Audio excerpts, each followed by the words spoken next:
Yeah, I have a story coming out in Luna Station Quarterly that I think is coming out in December. And then I've been also working on a book that's a novella and with some additional short stories that's all about witches. I'll make sure there's some bicycles in there too. Please, thank you. I'm not sure when that will come out. Now I feel like I have to have bicycles in everything. Not that they wouldn't have been there before, but it's just one of those things that you check. You're like, check for typos and bicycles. Yep, this is how we destroy the petropatriarchy, with careful editorial checklists that include bicycles. Hi, I'm Joe Beal, the founder and CEO of Microcosm Publishing. I'm also the author of A People's Guide to Publishing, which distills what I've learned from selling millions of books over the past 28 years. I'm Elly Blue, the Vice President of Microcosm. We started this podcast to share what we've learned with newer publishers, so you can learn from our mistakes. Or maybe you just want to learn about the publishing industry. I've been editing a series of books called Bikes in Space, Feminist, Bicycle, Science Fiction, and Fantasy anthologies for over a decade now. And I have with me today Summer Jewel Keown, who is the editor of the most recent one of these to come out, What Rides at Night? And the theme is queer Halloween short stories that are fantastical and that are about bicycling. Hi, Summer. It's the most niche, and that makes me so happy. So, queer, feminist, science fiction, and fantasy stories with bicycles and Halloween. So, I love it. So I first learned about the Bikes in Space books, I think, with the third volume that was about zombies. So it's a perfect cycle. Back around to spooky things. Maybe I might have supported the Kickstarter for that one, but I started reading them, and then there was a call for submissions for one, and I submitted my story, and I've had ones in a couple others since then, and they've all had different themes, so that's been so exciting to be part of. That's so awesome. And you're a writer, you come to this already with a long writing and publication history. Can you tell us a little bit about that? I'd love to. So I write speculative short stories, mostly under my own name, Summer Jewel Keown, and I've also got a couple smushy romance novels under the name Sophie Karen. Did you say smushy?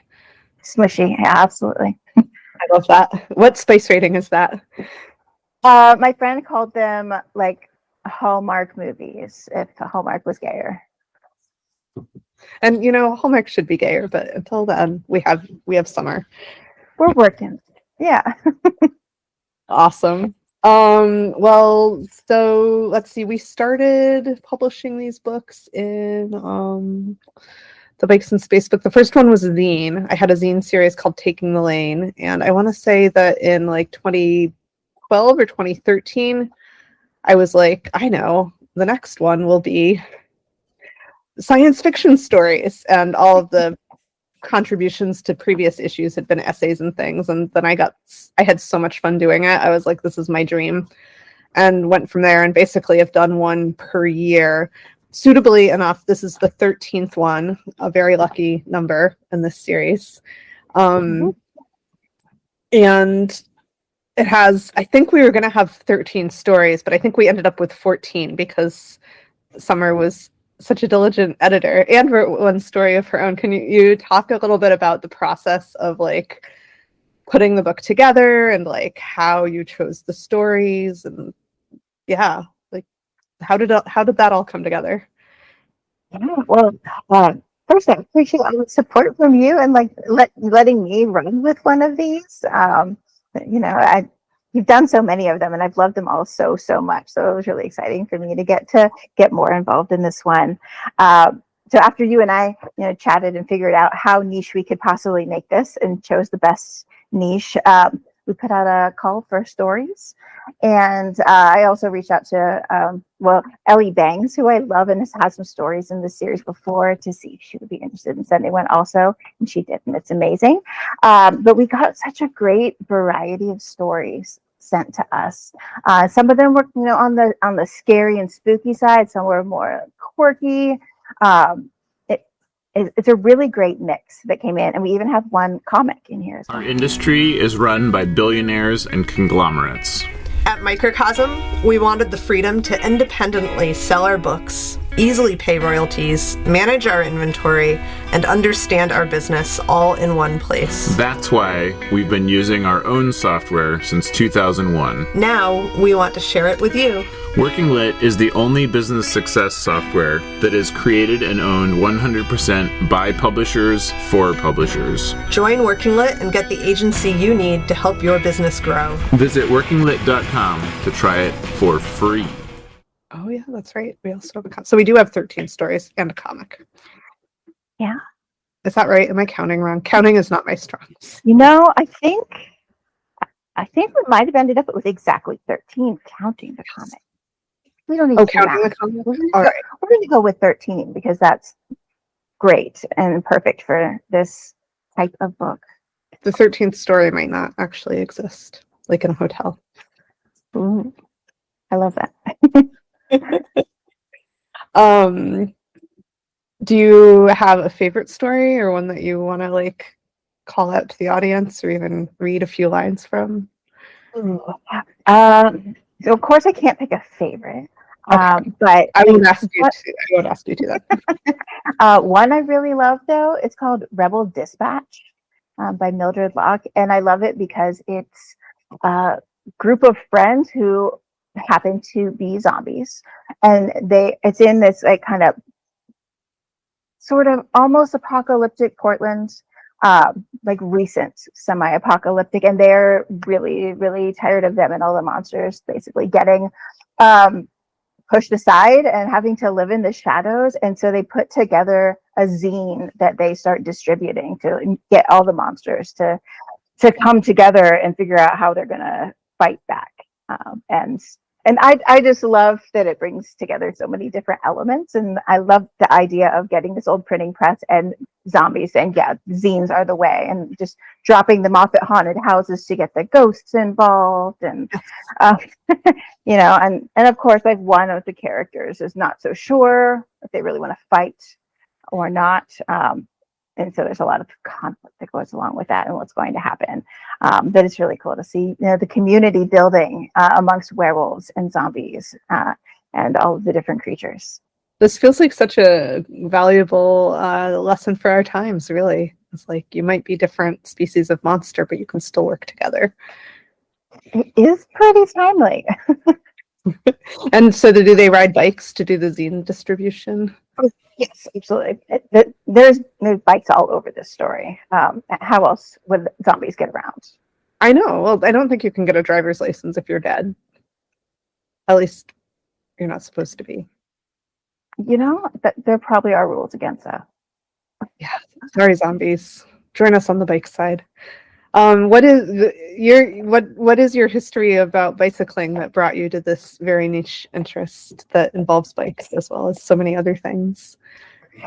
Well, I've always really supported local bike activism. I worked for a little while for a local bike organization in Indiana and got to help with some bike education and policy and things like that. And I have to tell you, Elly, when they found out I had a story in one of your books, the board and volunteers, they thought I was so cool. So thank you for that. Glad to help. It's a good resume builder there. Absolutely. They were like, wait, Elly Blue, who writes about bike everything? That's right. Everything. Well, now you're the tastemaker about queer Halloween bicycle stories, so watch out. I'm sure that all of the queer Halloween bicycle publications are going to be asking me for interviews because of this.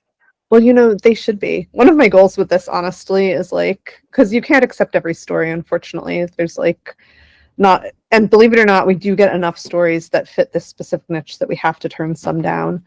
And my dream has always been that people will sort of take those stories and place them in other publications, and that will spread the feminist bicycle sci-fi and fantasy genre in that manner. I've seen it happen a couple times, and I'm always really delighted for them because, often when we have to reject a story, it's still a really good story. We just have two that are really similar or something. We built this software from scratch to solve our own problems starting in 2001. It's not only the reason for our survival, but the reason we've been a Publishers Weekly fastest growing publisher 3 years in a row. Now we want to share it with you. Join Working Lit and get back the agency to understand your publishing business, market and sell your books, and painlessly pay royalties. Working Lit, doing the math for publishers. Visit workinglit.com to give it a try for free. Or it's like a little too long or a little too like horror or something like that. But like we had one really good one once that was like straight up erotica, and I was like, damn, this is a good story, and not for this volume. We've got people buying this for their 12-year-old kids. So right. Yeah. And that happened here too, where there were some good ones that came in and just like there were two that were close enough that that just happens sometimes. And I remember even like talking with the author, and they were like, "Oh, tell me more about why the decision making process." And the tough answer was just there were two that were so similar you couldn't put them both in the same book. They were both so good though, and it was a tough choice. I know. That is the thing that you don't realize when you're an editor. You're just like, I hope somebody submits a story, and then you're like, wait a minute, now I have to make hard decisions and have tough conversations and say no to things I like. Yeah. So I appreciate that you somewhere else. Yeah, I really appreciate you doing that labor. Also, you were so organized. You brought a whole new level of organization to this volume. I was so proud of myself for having a spreadsheet, but you had like 3 spreadsheets. I have raging ADHD, so without the spreadsheet, it doesn't go so well. Isn't it amazing how like ADHD can make you more organized than somebody without ADHD? Yeah, and people never understand. I'm like, I'm organized in this specific moment in this situation, and don't look at my apartment. Context is everything. If you've read up to here in Bikes in Space and you've got a copy of What Rides at Night and you've read it and you're waiting for the next one, it is going to come out next summer, in summer of 2026. It is going to be called Stellar Bike Ability. It's all feminist science fiction and fantasy short stories by and about disabled people riding bikes or being bike adjacent in some way. And it's edited by Jennifer Lee Rossman, who's another longtime contributor and to the series as an author, and is now editing this volume. And it's got some great stories in it. I honestly don't know if there's going to be a volume 15 though, Summer. I feel like I know. Oh, okay. I know, it's tough. Okay, fair enough. You have lots of projects going on. What else are you working on? Oh, what am I working on? Oof. Yeah. Well, when I first started doing these books, I was publishing I had my own little publishing company. It was all feminist bike stuff, all kind of fit together. And now I'm at Microcosm, and I'm like trying to run this whole company with all these different lines, and it's not it's a little it's just keeping track of all the day-to-day with that is a little nuts. But the creative project I'm most excited about is my partner Joe Beal and I decided we wanted to make zines in our spare time when we're not working selling zines and books. So we've been spending a lot of time on the weekends writing zines, and it's actually really fun because a lot of the work I do at work is not creative anymore, and so it's nice to just sit and write. And their most recent one is called A People's Guide to Santa Claus. We did a lot of research about Santa Claus and Christmas traditions and wrote about them, and there's some gruesome, grisly, ghastly, weird stuff in there. That was super fun. Better than science fiction. Is that out now? It's coming at some point? It's out now, yeah. It's out now as a zine, and then we're going to add to it as a book. So if you have any like weird Christmas traditions that you know of or you want us to get to the bottom of, you should contact us. And the way to do that is go to microcosmpublishing.com. If you go to microcosm.pub/bikesandspace, you can find What Rides at Night edited by Summer Jewel Keown and all the other Bikes in Space books. And you can find a lot of other books there as well. I'm not going to lie, you might be overwhelmed at that website, but come on over and be overwhelmed with us. Summer, do you have any parting words of wisdom for our listeners and readers? Wisdom. Just go out and ride your bike. That's all I got. It's so simple. Thank you so much for joining me. This has really been a pleasure. Well, thank you so much, Elly. Thanks for joining us once again. Please send your questions to podcast@microcosmpublishing.com so we can answer them on future episodes. And please give us 5 stars on iTunes and everywhere else that podcasts are reviewed. You can find us on the internet at microcosm.pub, On Twitter at Microcosm, on Facebook at Microcosm Publishing, on Instagram at Microcosm_pub. and here in Portland, Oregon on North Williams Avenue. Thank you so much. Have a wonderful week.